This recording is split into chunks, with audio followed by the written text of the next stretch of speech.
199 विधानसभा सीटों पर हुए चुनाव में बीजेपी को 115 सीटों पर जीत मिली है। यानी बीजेपी ने स्पष्ट बहुमत हासिल कर लिया है। कांग्रेस को 69 सीटों पर जीत मिली है। कांग्रेस के मौजूदा मुख्यमंत्री अशोक गहलोत ने हार मान ली है और उन्होंने राज्यपाल को अपना इस्तीफा भी सौंप दिया है। कहा जा रहा है कि राजस्थान में बीजेपी की चुनावी जीत में इसके दिग्गज नेताओं की खासी भूमिका रही है। अब आपको बताते हैं जिन नामों में मुख्यमंत्री बनाने को लेकर विचार चल रहा है। वसुंधरा राजे की दावेदारी कितनी मजबूत है। राजस्थान की 2 बार मुख्यमंत्री रह चुकी वसुंधरा राजे सिंधिया के बारे में कहा जा रहा है कि वह आला कमान की पसंद नहीं है, इसलिए ये सवाल उठ रहा है कि वो नहीं तो कौन। वसुंधरा पूरे चुनाव में राज्य की उन नेताओं में से एक हैं जिन्होंने अपनी सीट से बाहर जाकर के बीजेपी उम्मीदवारों के लिए प्रचार प्रसार किया है। कांग्रेस के मौजूदा सीएम अशोक गहलोत तो ये कहते रहे हैं कि वसुंधरा राजे ही बीजेपी की चेहरा रहेंगी, लेकिन कई लोग दावा करते हैं कि बीजेपी आलाकमान और वसुंधरा के रिश्ते बेहतर नहीं रहे हैं। वसुंधरा के बारे में ये भी कहा जा रहा है कि आरएसएस में उनकी अच्छी पैठ नहीं है। लेकिन वसुंधरा राजे राजस्थान की 2 बार मुख्यमंत्री रह चुकी हैं और उनके बारे में कहा जा रहा है कि उनके 50 करीबी नेताओं ने पार्टी की ओर से चुनाव लड़ा है और इनमें से ज़्यादातर की जीत मिली है। विश्लेषकों का कहना है कि वसुंधरा अगर 50 विधायकों का समर्थन जुटा लेती है तो बीजेपी आलाकमान उन्हें दरकिनार नहीं कर सकता है।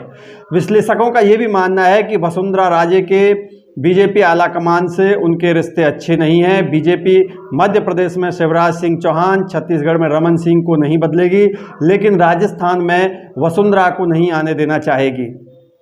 कहा जा रहा है कि वसुंधरा राजे के 30 समर्थक निर्दलीय उम्मीदवार के तौर पर भी उतरे थे। इस बार के चुनाव में 8 निर्दलीय उम्मीदवारों को जीत भी मिल चुकी है। कहा जा रहा है कि अशोक गहलोत और वसुंधरा राजे दोनों ने बागी उम्मीदवार खड़े किए थे और त्रिशंकु विधानसभा की स्थिति में जीते हुए ऐसे उम्मीदवार इन लोगों का समर्थन करते, लेकिन जीते हुए निर्दलीय के समर्थन की अब कोई बात ही नहीं रह गई है, क्योंकि बीजेपी को अब वहां पर स्पष्ट बहुमत मिल चुका है। इसके बाद है दिया कुमारी, जो राज परिवार का चेहरा है।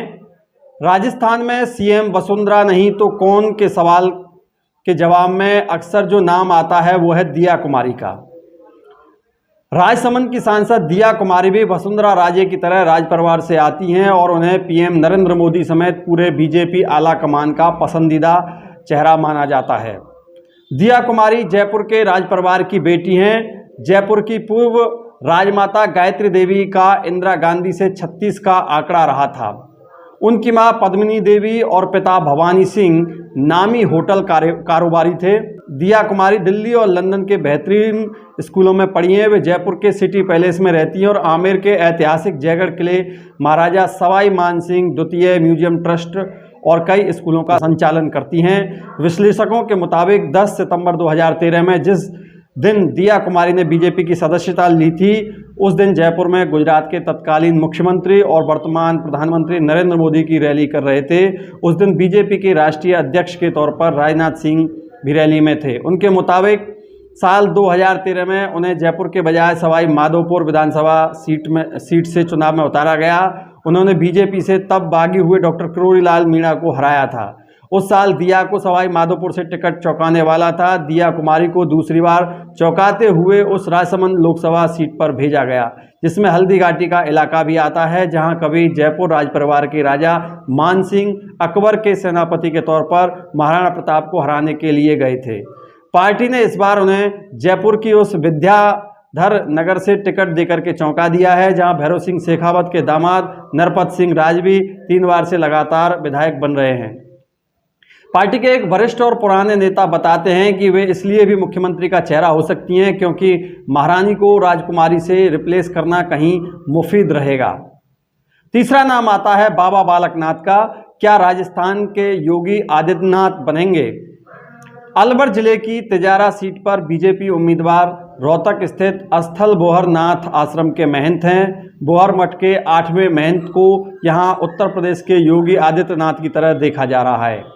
माना जा रहा है कि बीजेपी आलाकमान उन्हें राजस्थान की सीएम की कुर्सी दे सकता है। उनका नाम सीएम के दावेदारों के तौर पर तेजी से उभरा हुआ है। बाबा बालकनाथ ओबीसी यानी यादव हैं। उनके पिता सुभाष यादव नीमराना के बाबा खेतानाथ आश्रम में सेवा करते थे। इससे बालकनाथ के अंदर काफ़ी पहले से योगी बनने की ओर रुझान दिखने लगा था।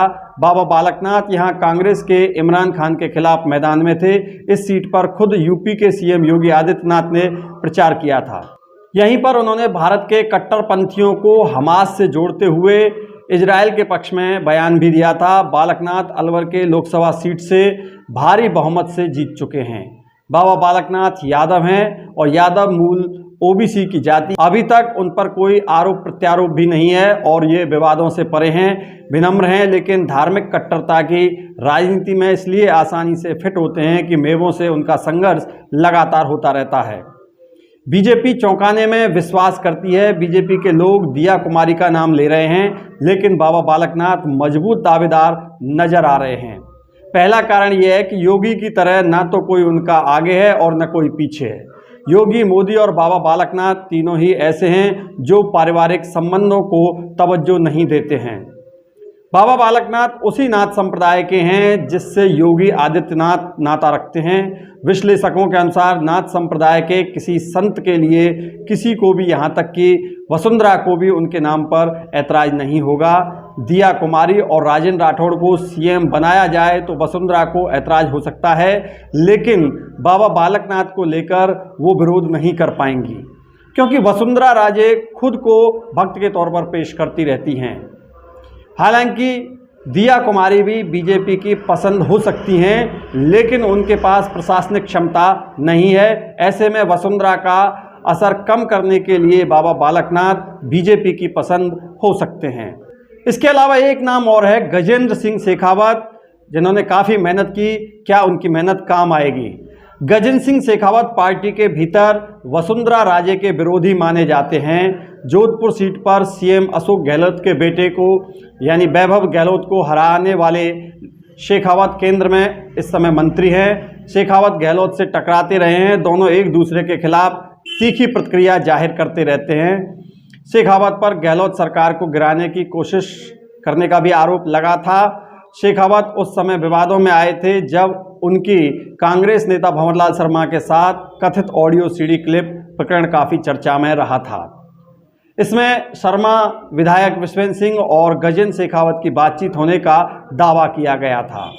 राजस्थान की सबसे हॉट सीट कही जाने वाली जोधपुर लोकसभा सीट और मुख्यमंत्री अशोक गहलोत के गढ़ कहे जाने वाले क्षेत्र में कांग्रेस को पटखनी देने वाले गजेंद्र सिंह शेखावत केंद्र में कैबिनेट मंत्री हैं।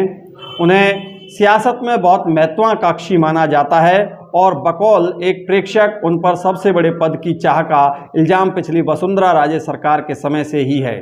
लेकिन वसुंधरा राजे ने उन्हें तिल भर भी हाथ नहीं धरने दिया था।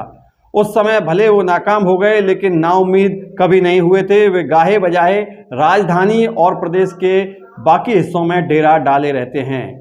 गजेंद्र सिंह शेखावत सीएम बनाए जा सकते हैं क्योंकि वो चुनावों में काफ़ी सक्रिय रहे हैं और खुद को एक मजबूत दावेदार के तौर पर पेश करने में हिचक नहीं रहे हैं। ये एक स्वाभाविक नाम ही है। इसके अलावा ओम बिरला का भी नाम आता है।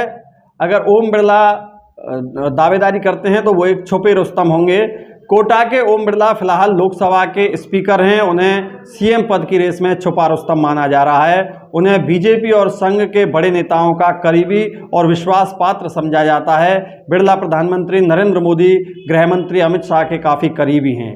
वो 2003 से लेकर के 2008 तक वसुंधरा राजे के मुख्यमंत्री रहने के दौरान संसदीय सचिव रहे हैं और 2008 और 2013 में विधानसभा चुनाव जीत चुके हैं। 2014 में उन्हें लोकसभा चुनाव का टिकट मिला। इस चुनाव में और 2019 के लोकसभा चुनाव में उन्हें जीत मिली। बिरला खुद को लो प्रोफाइल रखते हैं, लेकिन उनकी ज़मीनी पकड़ काफ़ी मजबूत है। साथ ही वे पार्टी और संघ में मजबूत पकड़ भी रखते हैं। माना जा रहा है कि पार्टी आलाकमान उनके नाम पर एकमत हो सकता है। इसके अलावा और नाम भी आ रहे हैं। राजेंद्र सिंह राठौड़ राजनीतिक जोड़ तोड़ के माहिर हैं। ये राजेंद्र सिंह राठौड़ और राजस्थान विधानसभा में विपक्ष के नेता राजेंद्र सिंह राठौड़ इस बार शुरू से कहते आ रहे हैं कि बीजेपी को इस बार सत्ता में आने से कोई भी नहीं रोक सकता है। राठौड़ राजस्थान यूनिवर्सिटी के चर्चित छात्र नेता भी रह चुके हैं। 68 वर्षीय राठौड़ यहां पार्टी के उतार चढ़ाव में साथ रहे हैं। राठौड़ वसुंधरा राजे की दोनों सरकार में काफ़ी ताकतवर मंत्री रहे हैं, लेकिन केंद्र में बीजेपी के अंदर बदले शक्ति संतुलन को देखते हुए वो दिल्ली के करीबी हो गए हैं। इसलिए सीएम पद के लिए उनकी दावेदारी भी काफ़ी मजबूत मानी जा रही है। बीजेपी के अंदर उनकी लचीली राजनीतिक शैली ने ही उन्हें प्रासंगिक और सीएम पद का दावेदार बनाए रखा है। वसुंधरा राजे के मुख्यमंत्री के दोनों कार्यकाल में काफ़ी पावरफुल मंत्री रहे हैं, लेकिन जैसे ही दिल्ली में बीजेपी का शक्ति संतुलन नए सिरे से तय हुआ तो वे दिल्ली के करीबी हो गए और कांग्रेस की सरकार बनने पर वे उप नेता प्रतिपक्ष बनाए गए। नेता प्रतिपक्ष गुलाब चंद कटारिया रहे। कटारिया के असम का राज्यपाल बनने पर राठौड़ को कुछ समय बाद ही नेता प्रतिपक्ष बना दिया गया और राजस्थान की राजनीति में भैरों सिंह शेखावत और अशोक गहलोत की शैली वाली राजनीति में वे काफ़ी फिट हैं और लोगों से उनका जुड़ाव काफ़ी सशक्त है। 1993 में बीजेपी में शामिल हुए राठौड़ भैरों सिंह शेखावत के विश्वास पात्र रहे। उनके मंत्रिमंडल में स्वास्थ्य मंत्री बने थे। बाद में वो वसुंधरा राजे के भरोसेमंद बन गए। अब वसुंधरा के खिलाफ बीजेपी आलाकमान के नज़दीकी हैं। कुल मिलाकर जातिगत समीकरणों के माहिर माने जाते हैं और जोड़ तोड़ की राजनीति के वो उस्ताद भी माने जाते हैं। इसके अलावा एक नाम और है, अर्जुन मेघवाल। बीजेपी का ये दलित चेहरा हैं। अगर कांग्रेस ने पिछड़ी जाति से आने वाले अशोक गहलोत को मुख्यमंत्री बनाए रखा तो बीजेपी जो है अर्जुन मेघवाल को सीएम बना सकती है। पूर्व आईएएस और केंद्रीय कानून और न्याय मंत्री अर्जुन मेघवाल बीकानेर से सांसद हैं और पार्टी का दलित चेहरा हैं। उनके साथ खास बात यह है कि राजस्थान के दलितों में उनकी जाति के सबसे अधिक वोट हैं। ब्यूरोक्रेसी में रहने वाले अर्जुन मेघवाल जमीन से जुड़े नेता माने जाते हैं। प्रदेश में अपनी बिरादरी के वो अकेले ऐसे व्यक्ति हैं जो उस पद तक पहुंच रहे हैं जहां कभी BR अम्बेडकर पहुंचे। जब वो बीजेपी में आए तो कांग्रेस की तरह अनुसूचित जाति के नेताओं की लंबी भीड़ थी, लिहाजा उन्हें तेजी से आगे बढ़ने का मौका मिला और अपने दोस्ताना स्वभाव से जगह बनाने में वो कामयाब रहे। पिछले दिनों जब एक दलित को मुख्य सूचना आयुक्त बनाया गया तो बीजेपी ने इसका श्रेय लिया। उन्होंने इसका विरोध करने वाली कांग्रेस के बारे में कहा था कि ये नहीं चाहती कि कोई दलित इस पद पर बैठे। इसलिए हो सकता है कि वो पार्टी के दलित चेहरे अर्जुन मेघवाल को सीएम बना सकती है, क्योंकि बीजेपी ने द्रौपदी मुर्मू को राष्ट्रपति बनाकर ये दिखाया है कि वो आदिवासियों की हितैषी पार्टी है। बीजेपी अब अपनी ओबीसी दलित गोलबंदी को और मजबूत भी कर सकती है, लिहाजा उसकी पसंद दलित या ओबीसी उम्मीदवार हो सकता है। राजस्थान चुनाव के नतीजों के बाद हालात अब पहले जैसे नहीं है। पुरानी स्थिति में अब काफ़ी बदलाव आया है।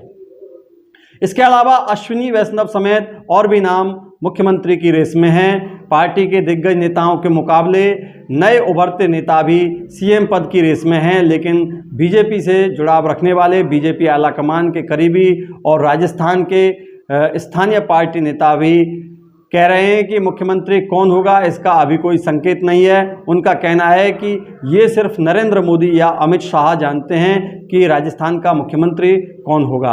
हरियाणा में मनोहर लाल खट्टर, यूपी में योगी आदित्यनाथ, असम में हेमंत विश्व शर्मा और उत्तराखंड में पुष्कर धामी को सीएम बनाए जाने से पहले किसी को भी ये पता नहीं था कि कुर्सी उन्हें दी जा रही है।